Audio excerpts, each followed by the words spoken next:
Serious, in my head, but they can't bully us. Flow mysterious, sound hilarious. My small fish now, aquarium. I got buzz, hard buzz, kama titanium. Foot on the gas, pedal fast and furious. Nikenja sana niko nizauliza Julius. Stone face, check it to be serious. In my head, but they can't bully us. Flow mysterious, sound hilarious. My small fish now, aquarium. I got buzz, hard buzz, kama titanium. Kama ni madogo tunapiga style various. Na flow kama maji tutane mini Aquarius. Mambo tumeona kwa kwanza usiskeria. Niko 34 na tembea niko area. Beef tunakula hapa na vegetarian. Weni jibo na bonga kama Marian. Kasi bling hapo dongi kama anyone. Kasi bling hapo dongi kama video nyenye mnadu. Tulisha duni nini kona kukopiwa. Sister do ground tumesikika sana. Hadi majuu dance wana confirm. Kwa nutaduz bongi sana siko tipsy. Mini gym chezo na cheza ni risky. Siezi breeze one flow badilishi. Tutaikill cheza chini cheza nichi kwa rap bikini. Sikia siko ubaya damn site iko chini Denzel keti chini na usikize kwa makini. Ukipata hii tena utambia mam nini. Backbencher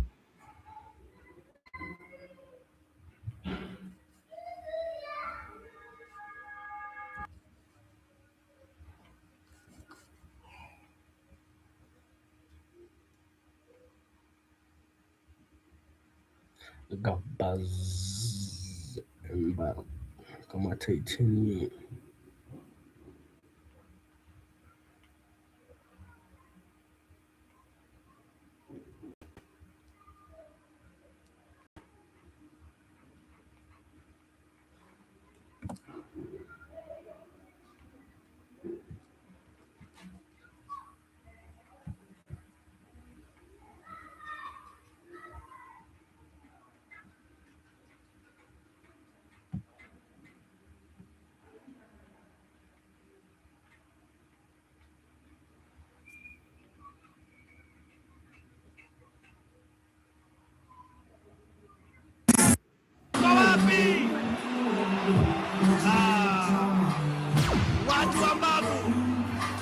Watu wa Magu piga nduru kidogo.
Utamajendo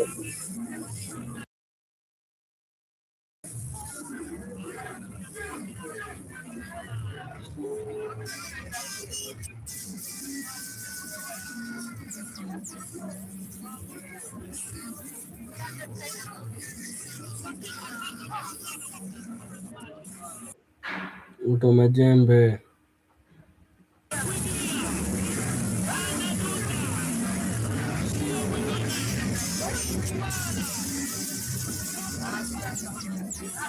Nijaga msomambo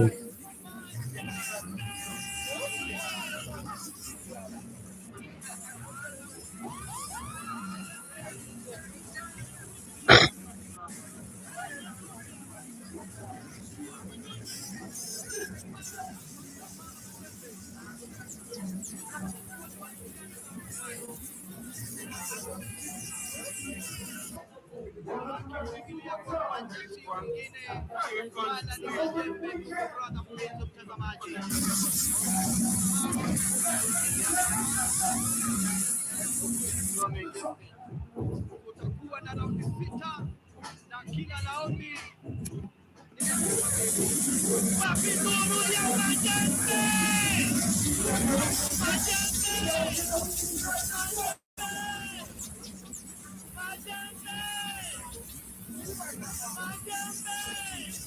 Alikublock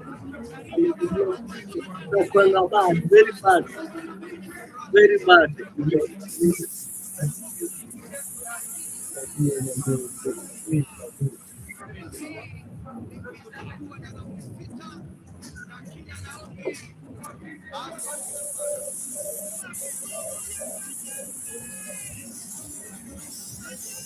Majembe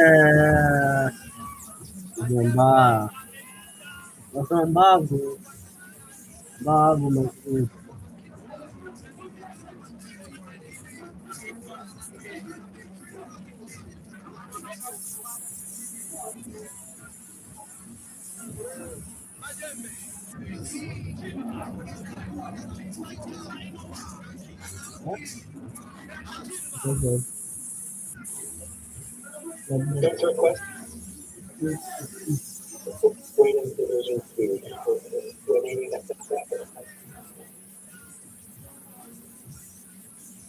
mbona unaniongelea?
If you truly love me, share this video right now. For my word says, faith without works is dead. I am calling you while there's still time. Turn away. Mfano Mungu amekupa nafasi ya kumwokoa mtu mmoja. Kama unavyoiona hii picha, hapa kuna mama, hapa kuna mke, hapa kuna mtoto. Wewe unamwokoa nani? Wewe ndugu yangu, dondosha comment yako hapa kwenye hii challenge. Wewe unamwokoa nani?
You have 11 fingers. What? 1, 2, 3 over here. 4, 5, 6, 7, 8, 9, 10, 11.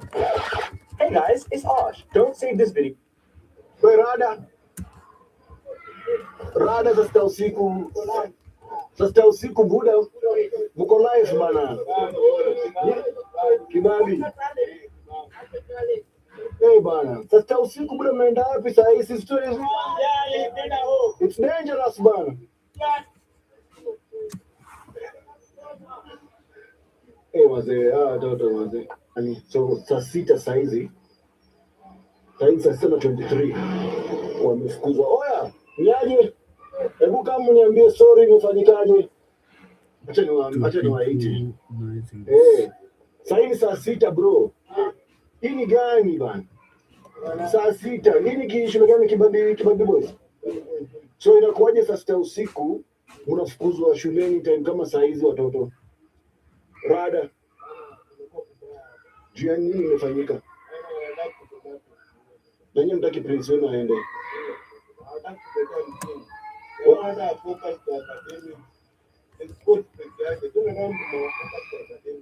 True.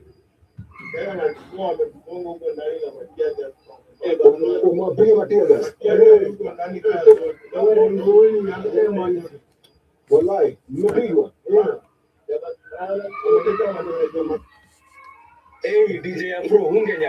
A somber mood has engulfed Nyeri County following the murder of a 20-year-old student from the Kenya Medical Training College. CCTV footage captured her final moments, showing the last person seen with her, Vincent Bet, a student at Karatina University, luring her to the location where her body was later found.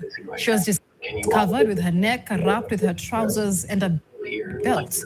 The suspect has since been arraigned and is now under police custody for 14 days. The family is calling for justice, as Margaret Kimathi now reports. Sheila Chebet Elias Shamli, a first-year student pursuing mortuary science at the Kenya Medical Training College in Nyeri, met with the suspect Vincent Bet, a fourth-year student at Karatina University on Saturday at around 6 p.m. at a club in Karatina town. Vincent was in the company of his friend Edwin Kamau, who was accompanied by his girlfriend, bringing the total number of people present to 4. Kukaa kwa hapo kwa club, kuna ile kwata walikuwa na kunywa before na the girl, not the deceased.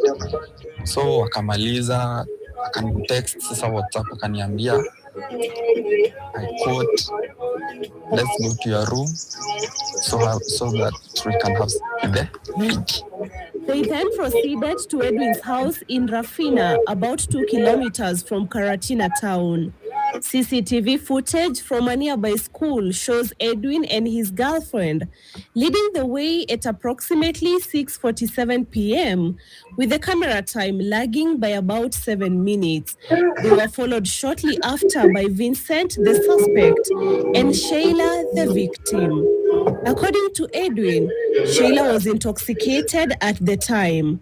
Vincent requested to spend the night at Edwin's house with Sheila, claiming he lived about 15 kilometers away at Karatina University and did not have transport fare to get there.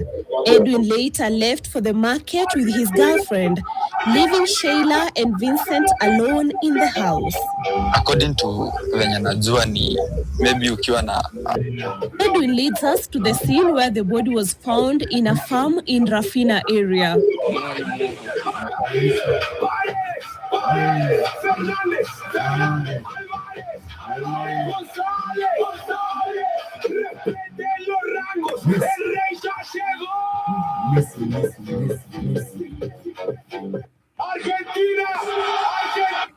Where Satan feels the most. Heavenly Father, I come before you in the mighty name of Jesus Christ, and I declare Satan has no power over my life. You won't believe what just happened to Bahati.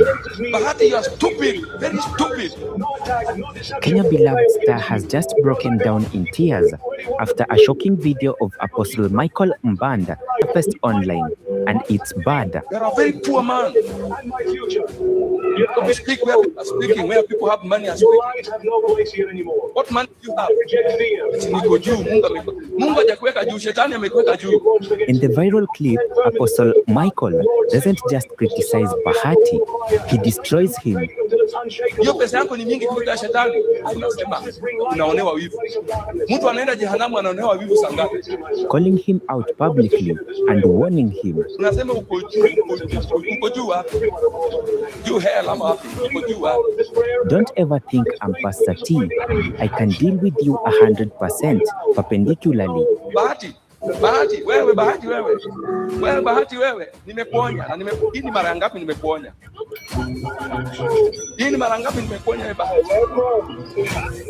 You still have a mouth. With all the things you are doing, you still have a mouth to talk. Continue talking. But that is not all. What he said next has fans absolutely losing their minds. Mungu alikuweka juu. Sasa hiyo na Mungu weka na shetani juu, na shetani weka watu juu, and you know it. Was this a spiritual attack, a public humiliation, or something much darker? Kata hiyo kidogo vizuri, utaki wewe Bahati. Nonsense man. Ati lazima nihubiri, ati lazima Mr. T aite jina yake ndio injili ingie. Hiyo yako ni ya kuingiza injili wapi? Stay right here because the truth behind this video is going to leave you in shock, emotional, and speechless. Alishapandishwa mlima na washetani, kubali. Hiyo ndio sababu unavanga panti na bra ya Diana. Unapiga naye video. Alafu unaona kama hiyo ni injili. Young man, jichunge sana. Mahali umefika sasa ni kurudi unarudi chini. Utaanguka kama kunea watu. Nonsense. A man of God just declared war on Bahati, threatening to destroy everything he has built. And Bahati's response, wait until you see these. Sasa nimeonya hiki kimutu chenzi sana. Nikukute tena umeita jina ya Pastor Mungu. Unajua mtu anafanyanga hizi vitu zake na tumenyamaza akafikia ni vitu sawa na kanisa. Sasa anaona kuna mdomo pia kusimama na. This is the most dramatic celebrity controversy that Kenya has witnessed in 2025, and you need to see every single second of what went down. So here is what you need to know. Mungu hajakuweka juu, shetani amekuweka juu. Nani anakuambia kwamba Mungu pekee yake anaweka watu juu? Shetani pia anawekanga watu juu. On October 1st of 2025, Bahati dropped his comeback titled Seti, but here is where things took a shocking turn. This wasn't the Bahati that fans remembered. The music video was loaded with explicit content and imagery that has left the Christian fan base absolutely worried. The backlash was immediate and brutal, and within hours of release, the video was flooded with dislikes on YouTube. Social media erupted with disappointment, and one fan wrote, and I quote, "Mwenye anafeel aibu akiwatch, mkono juu, imebidi ni switch next juu ya watoi," which translates to, anyone who feels embarrassed while watching this, raise your hand. Now, it was only then that Pastor Tim Mwangi, a respected gospel artist and a preacher, who wasn't about to stay silent while Bahati led young people astray. During a church service, Pastor Tim Mwangi addressed the controversy without initially mentioning Bahati by name, but everyone knew exactly who he was talking about, and what he said sent chills down everyone's spine. Pastor T declared from the pulpit, and these are his exact words: "I look at some of our musicians, and my heart cries for them, fame hungry, that a man can produce a song that looks dirty so that men can talk. That is the appetite of fame." But then Pastor T dropped the bombshell that would ignite this entire firestorm. He warned, and I quote, "What that young man does not know is that he could be opening a door to iniquity for his own children. He may not pay the price, but his children may be the ones to suffer." The congregation went silent, and Pastor T wasn't just criticizing Bahati's music. He was prophesying consequences for Bahati's children. He was speaking about generational curses and about doors being opened to spiritual darkness. Pastor T continued, his voice filled with conviction. "When I saw that video, I began to pray for him." He emphasized that Bahati needed to understand the spiritual repercussions of his action. The video of this sermon spread like wildfire across social media within hours. It had been shared thousands of times. People were tagging Bahati, demanding his response, and the tension was building to an explosive climax. When Bahati saw the video of Pastor T's sermon, something inside him snapped. In an interview on Radio Maisha, Bahati didn't just respond. He had a complete and utter meltdown. His voice shaking with emotion, Bahati fired back at Pastor T with words that shocked everyone listening. He had this quote, "Wewe Pastor T, Umekuwa ukivuta sigara, bado ukiimba gospel na ukihubiria watu. Translating to, Pastor T, you've been smoking cigarettes while still singing the gospel and preaching to people. The accusation was devastating. Bahati was essentially calling Pastor T a hypocrite, claiming that while the pastor was condemning his music video, Pastor T himself was struggling with addiction to cigarettes. But Bahati wasn't finished. His anger escalating. He declared, usitaje watoto wangu kwa upuzi kwa sababu unataka neno iingie. You could hear the pain in Bahati's voice, the frustration and the feeling of being attacked by someone who claims to be a man of God. His children being dragged into his controversy had clearly crossed a line for him. Then came the moment that will go viral across Kenya. Bahati made a declaration that left everyone speechless. He said, and I quote, "Mimi niko juu kwa sababu Mungu ameniweka juu. Ingekuwa ni Pastor T anaweka watu juu, singekuwa juu lakini niko juu." And then in what can only be described as the spiritual counter-attack, Bahati redirected Pastor T's prophecies back at him. He declared, and I quote, "Yani, kwani Mr. T si amekuwa akistruggle na sigara for the longest, lakini sasa mahali anaharibia, ana create content alafu anataja watoto wangu bana. That's why nimemrudishia back to the sender, watoto wake ndio wataadhibika." In other words, Pastor T has been struggling and Bahati was returning the said prophecy back to him. And can you believe it? Bahati just took the curse that Pastor T had pronounced and sent it right back at him.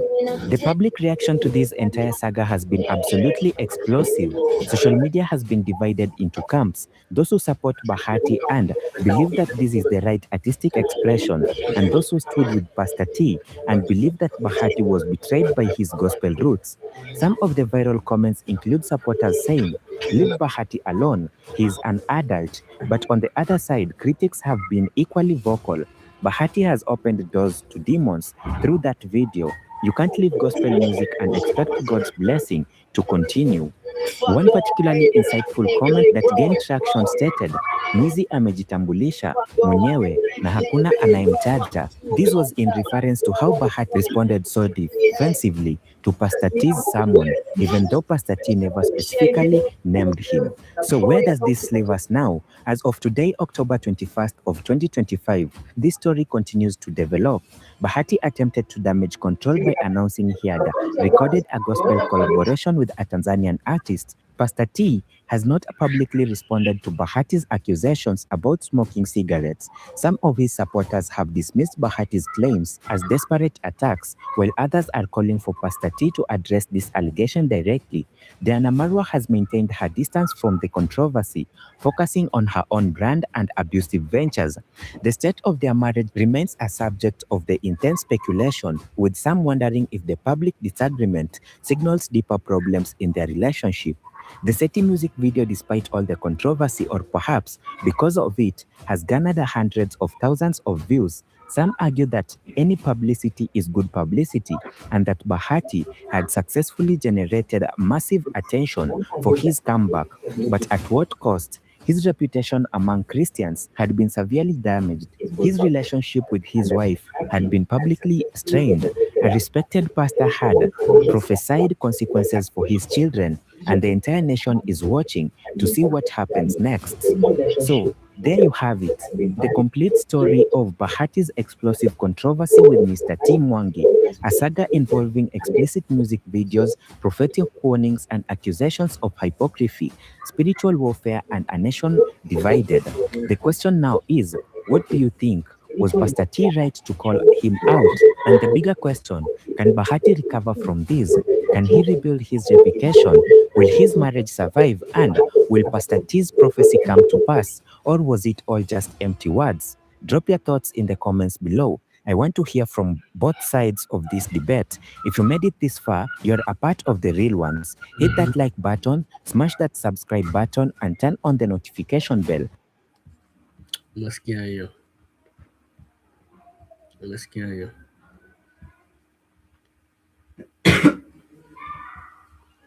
Unasikia hiyo?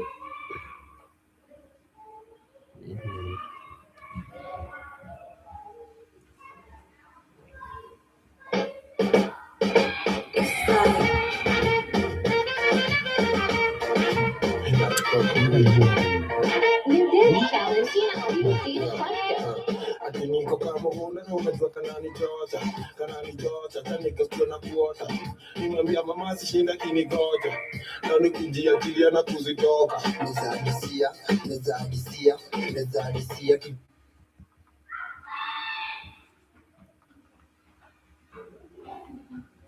Thank you. So guys, subscribe hapo sawa. Subscribe.